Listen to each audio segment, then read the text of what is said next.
With Doubtnut, get instant video solutions to all your maths, physics, chemistry, and biology doubts. Just click the image of the question, crop the question, and get instant video solution. Download Doubtnut app today. Hello everyone, let us start with our question. In this question, what is given? We need to calculate the current drawn through a 5-volt battery in the circuit shown. Okay, so this is the circuit and we need to find what is the current which is drawn from the battery. Let's say the current value is I. Now, what we can see, we can just redraw this circuit. Let's say that this is our A point, this is our A end, and let's say this is our B end, which is connected to these are the terms which are connected to the battery, A and B. Let's take C point like this, and let's say D point is like this. So we can see that between A to C, there is a resistance. So from here to here, we can just draw our resistance, whose value is 10 ohm. Now between C to D, there is also a resistance here, whose value is, so basically this is D, which is connected to the battery is D, not B. So this is our D. Okay, now C to D, the battery is 20, this resistor is 20 ohm. Now between A and B, it is 5 ohm. So this is our B. So we join here like this. So this is our 5 ohm. Now between B to D, it is 10 ohm. We just join like this. This is our 10 ohm. Now from C to B, we can see that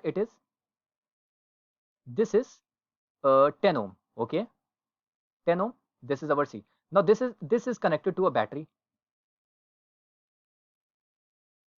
Okay, 5-volt battery. Now if we take the product of this, this resistor with this resistor, what is the product? Okay, so the product is 10 into 10, that means 100. Now if we take the product of these two resistance, this and this, what is the product? So it would be 20 into 5, that means 100 ohm.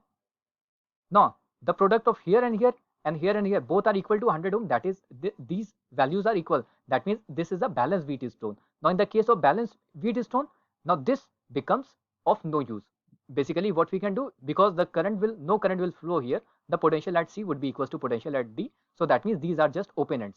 Okay, so the current which was coming here, let's say if I was the current here coming from here, so when it would reach here, so it would be one part of this current would go here, I1, one part of current would go here, I2, and the same I2 would go here, and the same I1 which was coming from here, it would be going here. Okay, there won't be any current, that means it is an open circuit between these two ends. Now the current here and here would be same, so these are in series. So what is the total resistance? 10 plus 30, 10 plus 20, that means 30. Now for this portion, so 5 plus 10, that means 15. So this and this whole are connected in parallel, so we can find the equivalent resistance.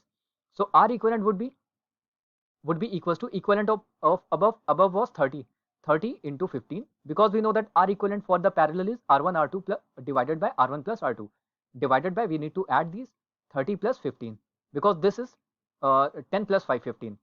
So it would be 30 into 15 divided by 45. So we can say that, so it would be cancel, we can cancel 3 times, so it would turn out to be 10 ohm. Now what would be the value of the current which is drawn from the battery? We know that I is equals to V divided by R equivalent. So V value is 5, R equivalent value is 10. So we can say that this value would turn out to be 0.5 ampere. So the current which is drawn from the battery, I value would be equals to 0.5 ampere. This is the value. So hope you have understood this solution. Thank you. For class 6 to 12, IIT JEE and NEET level. Trusted by more than 5 crore students. Download Doubtnut app today.